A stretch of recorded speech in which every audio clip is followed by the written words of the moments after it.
राम राम मेरे भाई और बहनों, मेरी बोली मेरी समझ चैनल में आपका स्वागत है।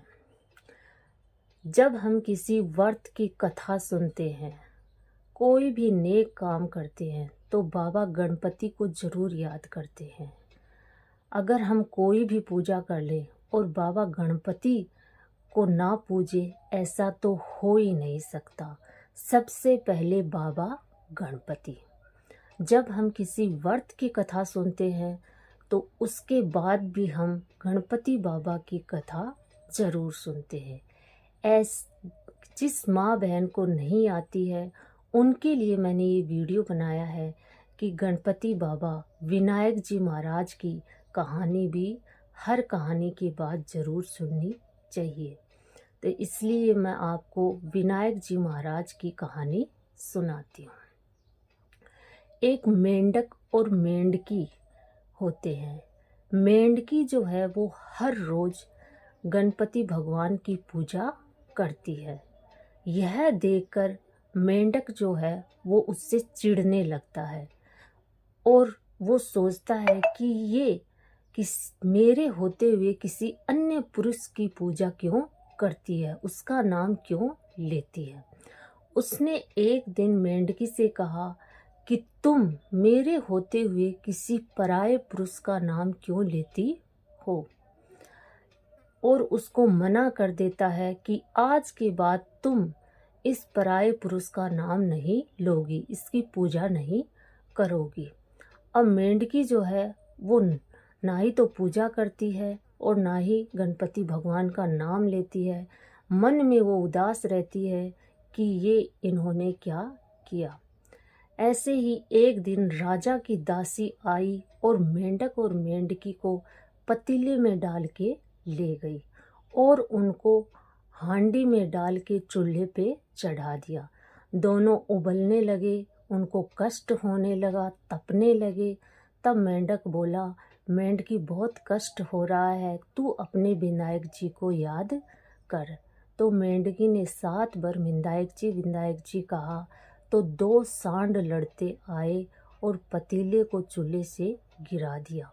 मेंढक और मेंढकी तुरंत ही तालाब की सरोवर की पाल पर चले गए और ठंडे पानी से नहाए, उनको राहत मिली।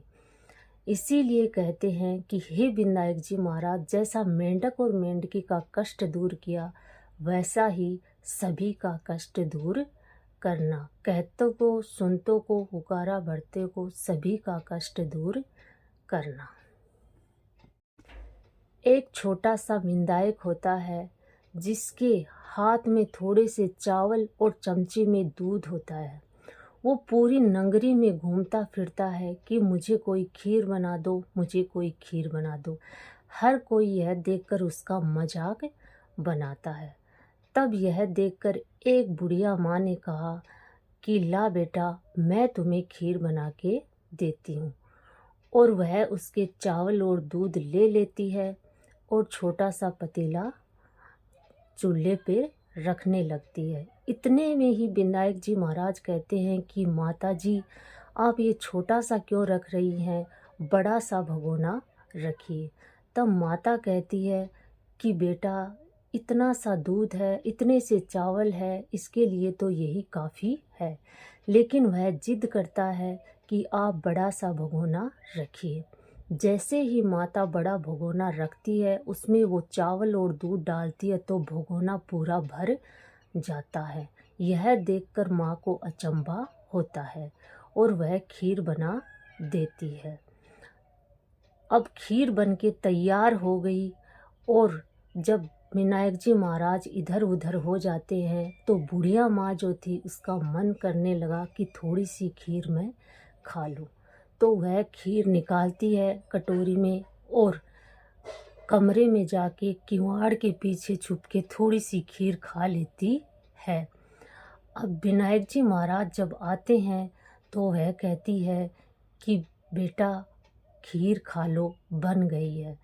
तब वह विनायक जी महाराज कहते हैं कि माता जी, मैंने तो खीर उसी टाइम खा ली जब आपने खाई थी। अब बुढ़िया माँ सोचती है कि इनको तो पता चल गया, ये तो साक्षात भगवान हैं।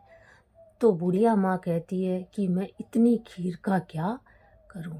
तो विनायक जी महाराज कहते हैं कि पूरे नगरी में ढिंढोरा पिटवा दो और कह दो कि मेरे यहाँ आज खाने पर आ जाए। अब बुढ़िया माँ पूरे नगरी में ढिंढोरा पिटवा देती है और सब लोगों को जिमाती है। सब लोग खाना खाते गए, खीर खाते गए और विनायक जी महाराज की जय जयकार करते गए। विनायक जी महाराज जब वहाँ से चलने लगे तो बुढ़िया की झोपड़ी की लात मार दी। उसके बाद में देखा कि बुढ़िया के तो महल खड़ा हो गया और बुढ़िया माँ का तो शरीर एकदम से जवान हो गया, हीरे जवाहरात हो गए। तो बुढ़िया माँ ने कहा सब कोई विनायक जी महाराज की कहानी सुनना। कहते ने, सुनते ने, सुहागिन ने सबको विनायक जी महाराज की जय जयकार।